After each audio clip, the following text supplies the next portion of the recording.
prophecy that happens when we are in communion with God in the second coming. But not only for the second coming, while we're living in this world, this verse also applies for us. For a person who's striving to be one with God and tackle any hurdles in life, in the spiritual life, with the help and the grace of God, they can testify and say, there shall be no more pain because the former things have passed, right? That's why we chose this verse. First week we saw that past traumatic experiences, unless we resolve it in a proper manner, how that affects, right?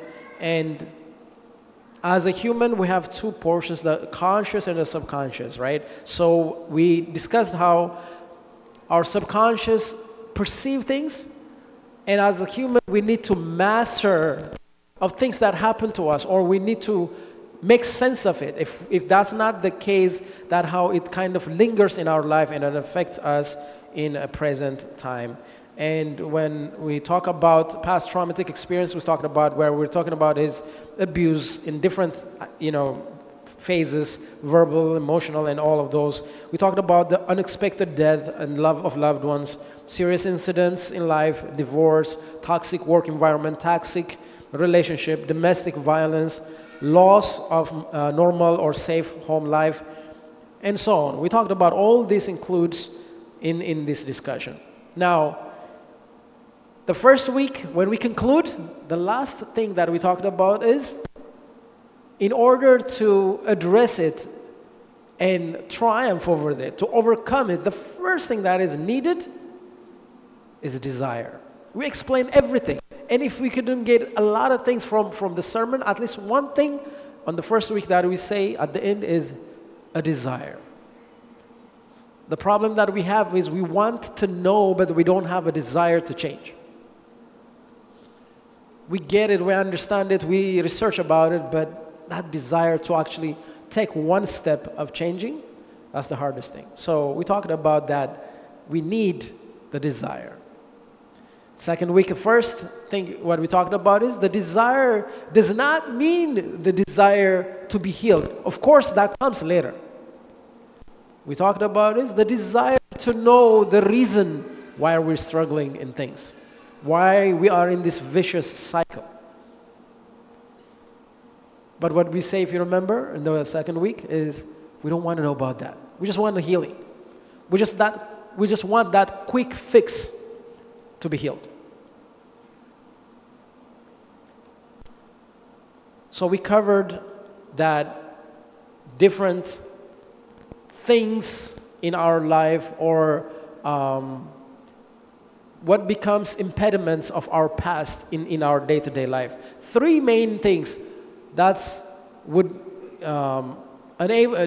not make us able to pursue or to pass, to overcome our traumatic experiences. We see three things, if you remember. The first is the loss of trust. Because of past experiences, having a loss of trust. The second is fear of vulnerability. And thirdly, what we talked about is shame. We covered all those. And by the way, to regress back a little bit, this whole Pain of Our Lives series is what we're linking this is with a book that I told everyone to get. It's called Healing Your Wounded Soul. I highly advise everyone to get it. How many people got the book? Raise your hands.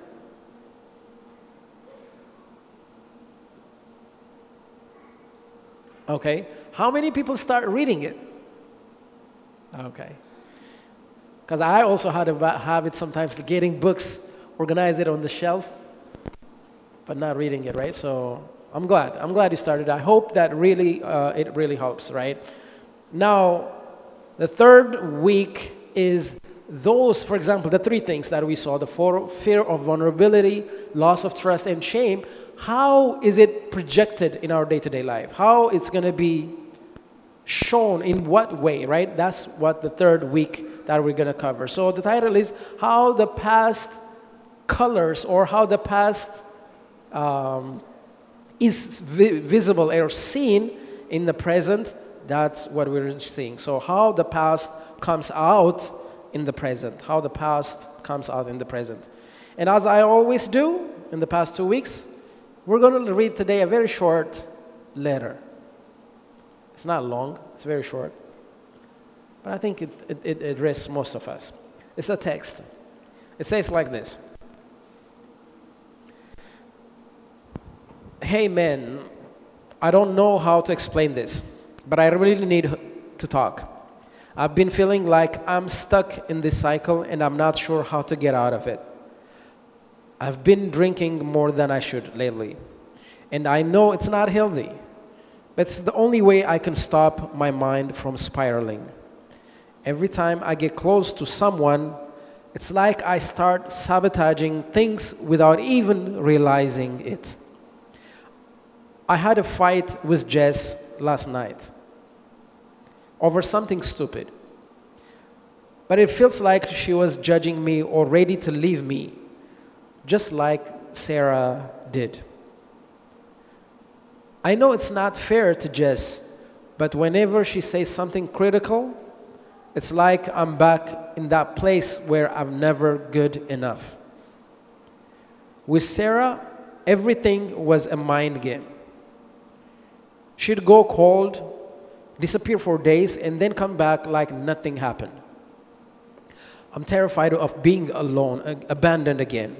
So I lash out at Jess for no reason. It's like I'm waiting for her to hurt me too. Even though she's never done anything like that, I push her away before she can push me first. It's messed up, I know, but I can't seem to stop. The worst part is when it gets too heavy, I just drink until I forget. I feel like I'm stuck between the past and now, and I don't know how to deal with it. I need help, but I'm scared to face this stuff. Can we talk? I just need someone to hear me out. All right, so this is someone that we can, in a bit different way, but mostly we can relate to. Because of his past traumatic experience in a relationship, how that is seen in the present relationship, right? So, when we start the week 3, one thing I wanted us to focus is every one of us, whether we believe it or not, whether we take heed and really, reflect on it or not, every one of us are the product of our past. This is fact. We are all the product of our past. The reason why I say this, we cannot say that it's just me. Because I hear that a lot. It's just me, it's just the way that I'm, wired. It's the way that I'm created. But every one of us, how we approach things, how we conversate, we create a relationship, and everything is the product of our past. The thing is, we need to take time to really discern and see if there is any struggles, if there is any something that makes us stuck, not to go past of the trials. We need to focusing on the very past, to see where that is started from. In some way or another, we are all molded by our past. As much as we attempt to will away our memory or convince ourselves that everything is fine, aspects of our unconscious mind, which perceives when we grow up, things that we perceived unconsciously, if it is negative, it holds negative things. If it is positive, it holds positive things. And if it's positive things, great. Consciously or subconsciously, that reflects in our day-to-day relationships, and we flourish. But what if there is a negative experience, a traumatic, something that, when we say traumatic, that we didn't understand how to deal things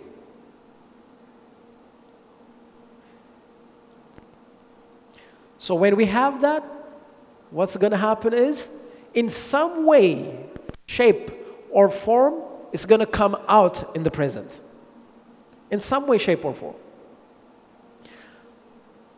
If we do not actively, indirectly work through these painful or traumatic experiences, they can end up coming out sideways. And the way that would come out, there are different topics that we're going to cover. The first one is called transference. Transference. And it's a psychological term, but what it means is when certain behaviors, words, or situations in relationships, in any relationship, trigger memories of a past traumatic event, causing an individual to respond to others as though they are living the trauma. So what it means is, in the short term, when there is a trigger that kind of mimic how things started, the traumatic experience in the past, because you didn't properly dealt it, as soon as you see trigger, your subconscious thinks that you are actually in the past moment at that time. So you react in the way that you reacted in that 5 years or 6 years when whatever thing that happened.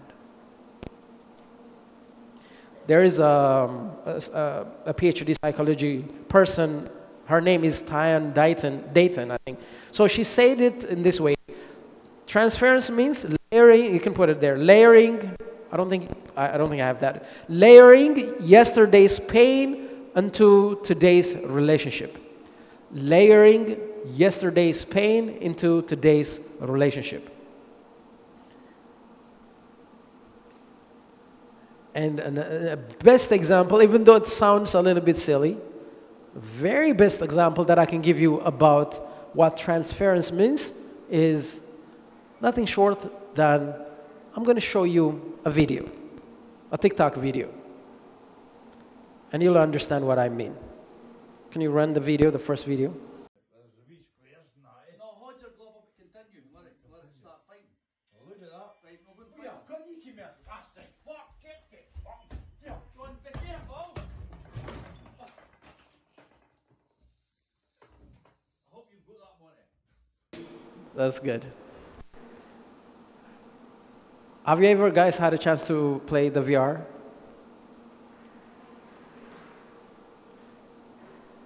That's exactly what it means of transference. How they say it here is like, I think if you guys are in athletics, like boxing or things like that, it's called like a shadow boxing. Shadow boxing is your boxing the air, but there is no one there. So when that trigger clicks, you respond back in the same way that you see in the video, and you're swinging to hit what is the past. And not only that, your emotional reaction, every being of your emotional reaction is as if that you're in the past. It says, when a person shadow boxes, they go through the physical emotions of fighting with someone. Only the opponent is not there. They're swinging in the air. For example, a person, one who suffers from lack of control in a relationship with an unpredictable person. Or one suffers from a lack of control in a relationship with an unpredictable person may find herself having a powerful defensive or anxious reaction to someone in the present.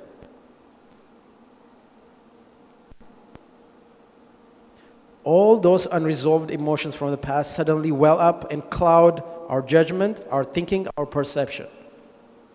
It may be, the triggers may be perceptions, something because of what we see, or we hear words, some way of touching, or it could be smell, it could be a place.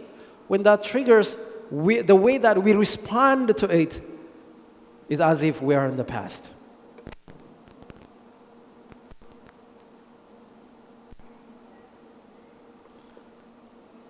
You may be someone when a boss, in your workplace, send you an email pointing out a few mistakes in your work and ask you to fix them.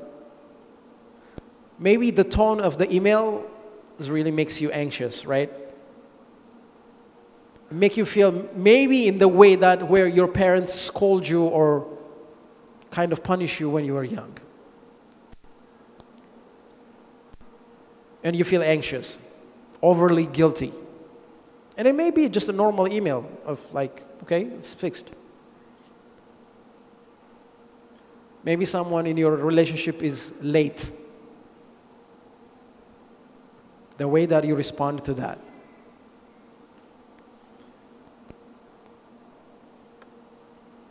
The problem of transference, because we talked about these things, affects our relationship not only on ourselves but amongst each other, right? Because the person who's in the present time, the person next to you in a relationship, doesn't know that you're reacting because of the past. So I remember the shadow boxing, you're swinging. You're swinging probably to hit, in this analogy, someone that is 5 years ago. But you end up hitting someone that's in the present. Emotionally, you hurt the person. And they'll be confused. Why are they reacting like that?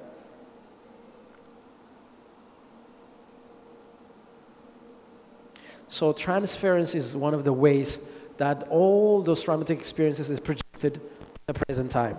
The second one is reenactment. Reenactment. Reenactment refers to an unconscious repetition of past traumatic experiences or relationship patterns in a present situation.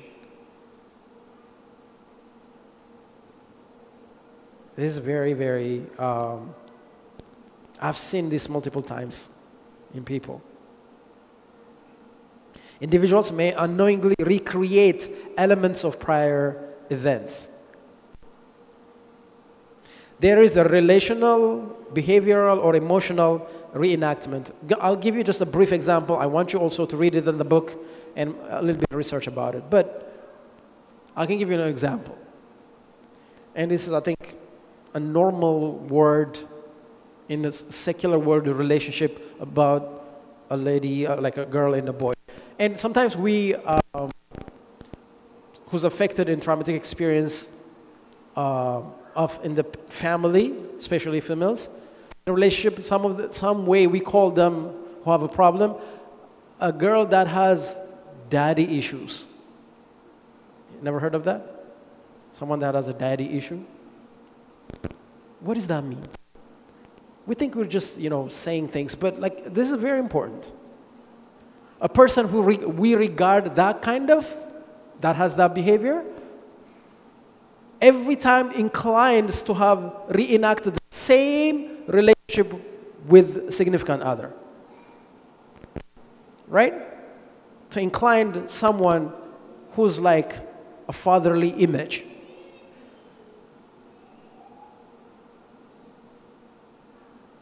Why? Why? You know why?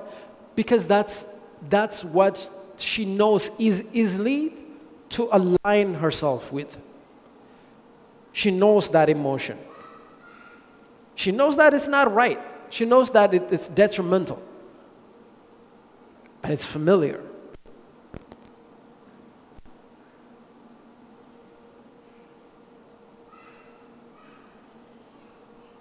And this is, I think I wrote it here, not the verse, but the situation, like they explained it very briefly, so I wrote everything there. It says, a woman who was neglected by her caregiver as a child might unconsciously choose partners who are emotionally unavailable or distant. Even though this leads to feeling of loneliness and hurt, the pattern feels familiar. Familiar to her, as it's a reenactment of the neglect she experienced early on. She might find herself staying in a relationship with partners who don't meet her emotional needs or who abandon her in times of stress, reinforcing the painful experience of her past. Despite wanting to avoid the hurt, she is unconsciously repeating the dynamic in an attempt to gain control over it or resolve the feeling of abandonment she has yet processed. This is very deep. But it's not only girls.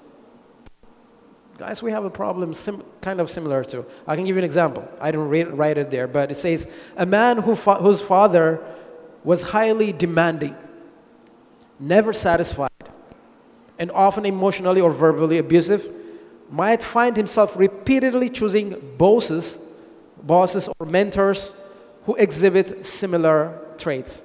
He may work in jobs where he's constantly criticized, feeling the same sense of inadequacy or fear that he experienced with his father. Despite the emotional toll, he might stay in this job or seek out similar ones, unconsciously reenacting the relationship dynamic from his childhood to gain sense of mastery, like to resolve it.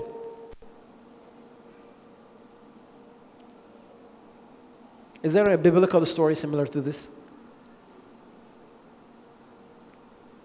Maybe not one person. But don't we see this story in the story of Israelites? In Israelites, when they were captive in Egypt, they become accustomed of idol worshiping. They become idol worshippers. And I think the prophecy of Jeremiah talks about this, how God talks about, like, leave these Egypt idols and follow me because you're the chosen person, the chosen, people of God. But what happened, if you guys remember, Moses, he said, I'm going to let you out from this captivity. He led them to go out. He led them. They saw the miracles. They saw the miracles. The pillar of light, the pillar of fire, the shield of the cloud. It helped them. God helped them. They left by the portioning, the dividing of the Red Sea. They saw all of this. They saw God's miracle. But as soon as they reach into the desert, when they feel that anxiousness of, like, the desert idea, what they used to have in Egypt. What's the first thing that they asked Aaron to do? What's the first thing they asked to do? They didn't not even sit down and, like, discuss, okay, how can we deal? Moses is gone, like, what can we do?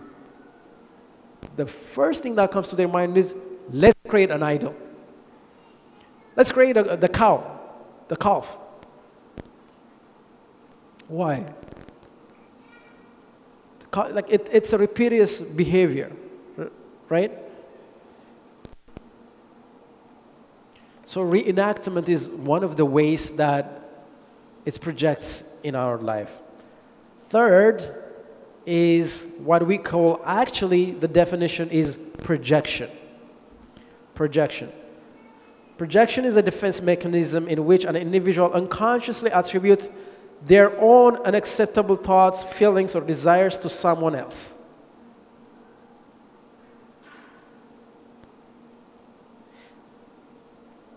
Projection is a defense mechanism where someone unconsciously attributes their own unwanted thoughts, feelings, or traits to others.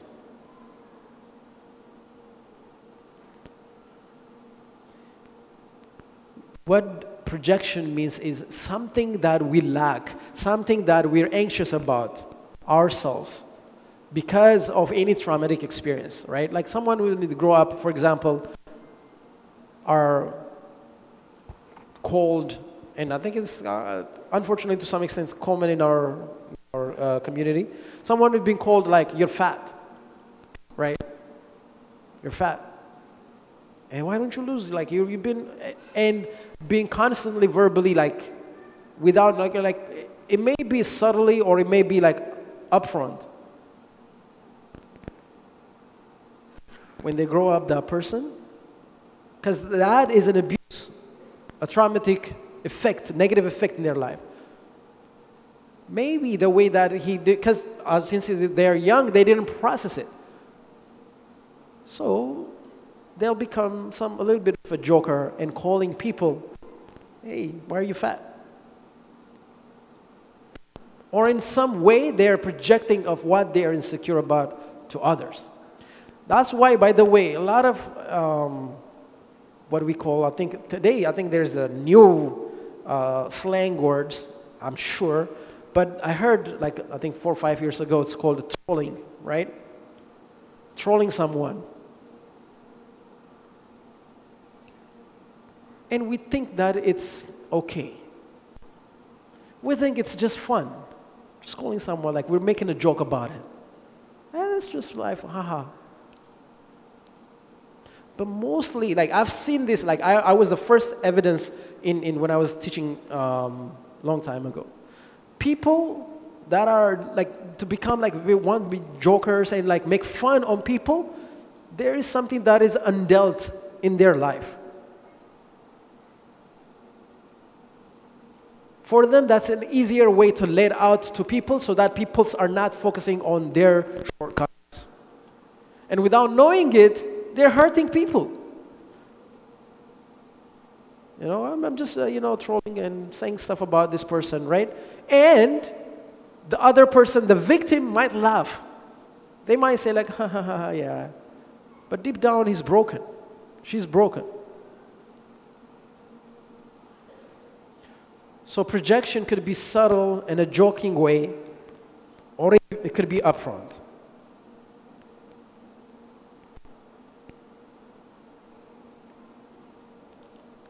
There is this verse, if you could put it on the screen, Matthew chapter 7, verse 3 to 5. Matthew chapter 7, verse 3 to 5. It says, "Why look at the speck of sawdust in your brother's eye, and pay no attention to the plank in your own eyes? How can you say to your brother, let me take the speck out of your eye, when all the time there is a plank in your own eye?" Of course, being a hypocrite is a transgression. But sometimes we do this transgression subconsciously without knowing it. These are one of the things that needs to be dealt with. The other way that it's going to come out is being hyper vigilant and over controlling things, and I think we talked about that. Being so hyper vigilant, a person encounters of an ambiguous situation in life, and he or she often fills the blank with facts that are not accurate. If someone is late, we're anxious. Oh, he must don't like me. On a conversation, in a relationship, in a workplace, we just fill out the unknown, because if we fill that, we can control it, right?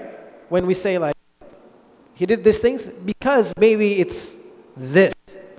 That makes sense. I can control it now. But the unknown about some kind of behavior makes us anxious. So we label it something. Hypervigilance.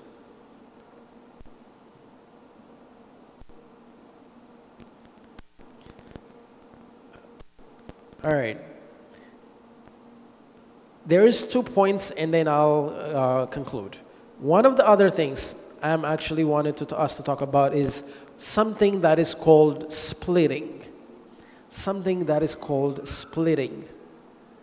Splitting is a defense mechanism where a person tends to view things or people in extreme all or nothing terms. All or nothing terms. And this is also a projection of a traumatic experience when we were young. I can explain to you why. And the book, I think, gives a very good explanation on this. when we are young, right? 5, 6 years, 7 years, in that age. When we are young, everything is black or white.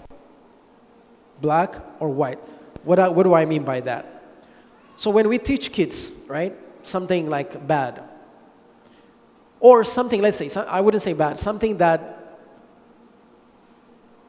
might hurt them but maybe help them, or something that it's kind of good but maybe it has a long-lasting effect, right? The only way we teach children is, no, this is bad,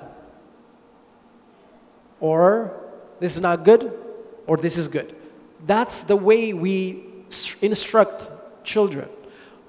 We don't teach them saying that, yes, sometimes it's bad, but maybe good. Easy example. Relationship, parent relationships, right?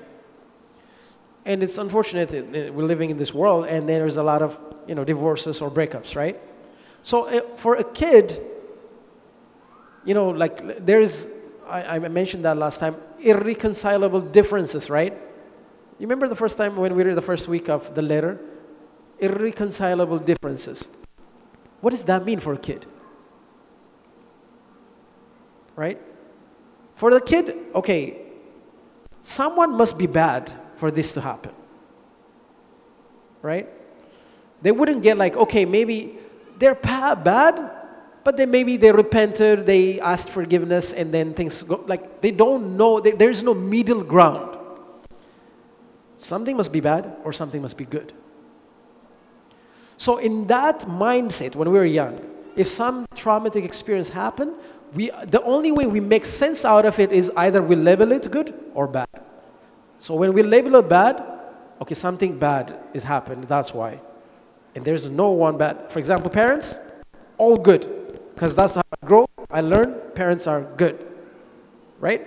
Whatever they do, parents are like angels for us. But something bad happens. In that understanding of parents are good, something happened. Maybe a drinking habit, argument, whatever happened. So, what you know is parents in general are good. So how do I address it? How do I master it? You know how the young people do, like children would do? There must be something bad. And they reflect it inside. And they say, oh, I must be bad. Maybe it's my mistake. Because parents are good. There's nothing wrong with parents. In relationships. So splitting behavior is we learn when we grow up that either all good or all bad. There's people cannot, in our understanding when we were young, we can't understand. People can be very good, but sometimes they fall short. Or people are like, they struggle throughout their life and then hopefully through the grace of God sometimes they win, overcome and change to be good. They don't know this definition. So they label everything good or bad. Now, if we don't address this from the early age, subconsciously, we label people in two parts. Right? People either are good or bad. That's it. We start a relationship, like friendly relationship. And that person, most of the time he's there for you, and then he helps you, but a couple of times he falls short. Maybe he say offensive words, or maybe he didn't show up to what you need. See, there's no good things in people. Label it, everyone categorized it bad. That's it. Or maybe people are, have like ulterior motives and are not good because of their own struggles. And when you see something a little bit good, we open our hearts. We let everything go and say, oh, they're good. As a Christian, this is very disastrous, the way we think like that. That's why, when we see people are in the church, they make mistakes. See, all are the same. So every time we label either all good or all bad. God does not see people in that way. They may be bad, but throughout their lives, St. Paul, our patron saint, is an example. Throughout their majority of life, he's a persecutor. And he changed. Judas, he's been throughout all his life, follower, the disciple of Christ. And at the end, change. So we ought to be able to discern. Not everyone, we can't put people in just only two splitting boxes, either good or bad. Splitting is commonly associated with personality disorder, particularly borderline personality disorder. For example, someone using splitting may idolize a person one moment, seeing them as perfect, and if that conflict arises, they may suddenly view that same person as completely bad or untrustworthy. This type of thinking can lead to instability in relationships and emotional responses. If we are labeling people in this way, see, I talked about our relationship, but it affects our relationship with God. Why? Because His commandment is to love everyone, right? How can we love someone? As soon as we see a little mistake, we categorize it in one way. There is no redemption for that person. That's where being judgmental comes. That's it. There's nothing for that person. How can we love others like Christ? When we see their imperfections, we withdraw and view them as unsafe and threatening. So splitting behavior is the way also, like the loss of trust, fear of vulnerability comes out in our day-to-day life. And the last part I will mention and we'll conclude. The last part of how traumatic experiences will color our present or show in the present is by nothing short that we all know is by self-medicating. Self-medication. What turns later into, of course, addiction. Self-medicating is the sense of medicating ourselves or healing ourselves is all natural, because when there is any hurt, physically, mentally, whatever the case, when we have something hurt, we want to look for to heal from it. We need like healing in some other way, like I want to get over this, right?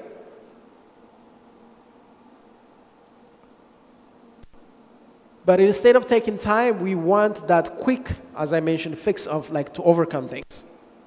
So we start, even though like the need for healing is a noble, the medicine that we take is not actually what gives us healing, but that's just quick fix for a little moment. And not to heal, to forget the pain. Not to heal, but to forget the pain.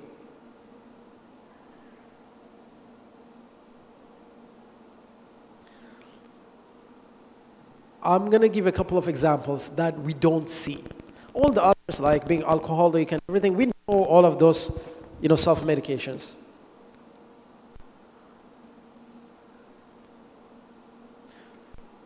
What if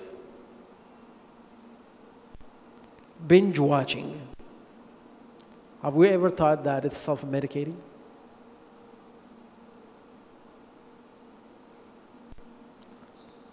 Or just staying home and being idle, like doing nothing, scrolling. Instead of coming face to face of the trial or things that you wanted to, heal from. Distracting ourselves. What about overindulging in gluttony, eating food?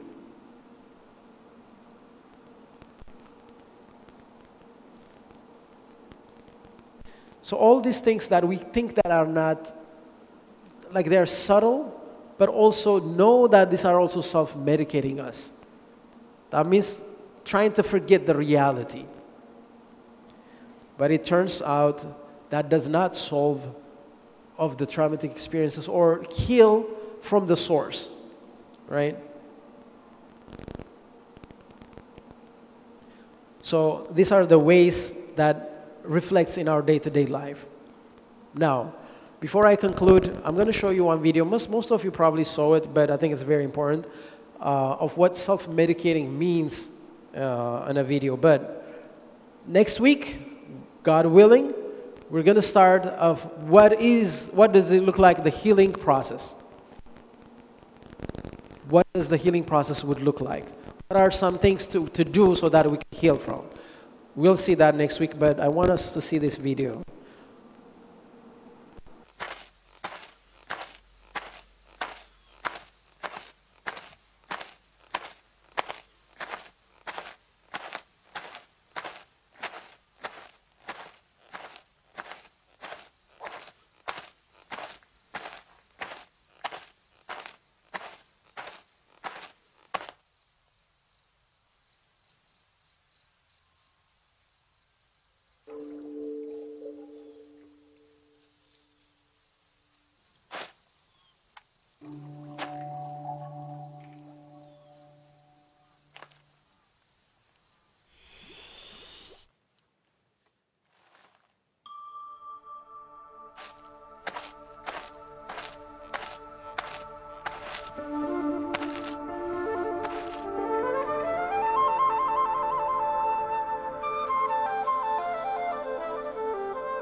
It's unfortunate, but most of us, if we are truly honest to ourselves, we struggle with these things in different ways. In different ways. Right? But know that if there is a desire, if you truly want to dig deeper to find the true cause, not the action, the true cause of why we're dealing with self-medicating things, maybe we'll find the deeper root of things. And I'm telling you, when you find out that you're not fighting alone, there is always here the church community, the Word of God, and the prayer of our brothers and sisters, and encouragement amongst each other, sacraments of the church. It may take time. It may take time. But eventually, you'll overcome things. So I hope and pray that all these things are mostly that we're struggled from our painful past experiences. It ought to be dealt with so that we could freely and boldly follow Christ and live a happy life, right? Christ talks about that the kingdom of heaven is not somewhere we can say like bring here or go there. The kingdom of God is in the midst of you. Who says that we cannot start the living of what we're going to live in the second coming while we're living in this world? The joy, the contentment, the happiness, the love amongst each other. We could start that life here too. So I hope and pray that this gives you a little bit of insight, because it's more deeper than this, right? There's a lot of lessons that we may need to learn, but this gives you an insight that we focus on why we're doing things, why we're doing, right? But it gives you insight of maybe we need to look a little more deeper in our past. I hope and pray that God helps us to achieve that. Next week, we'll see some parts of how we can deal with past traumatic experiences to get healing in our life. Glory be to God.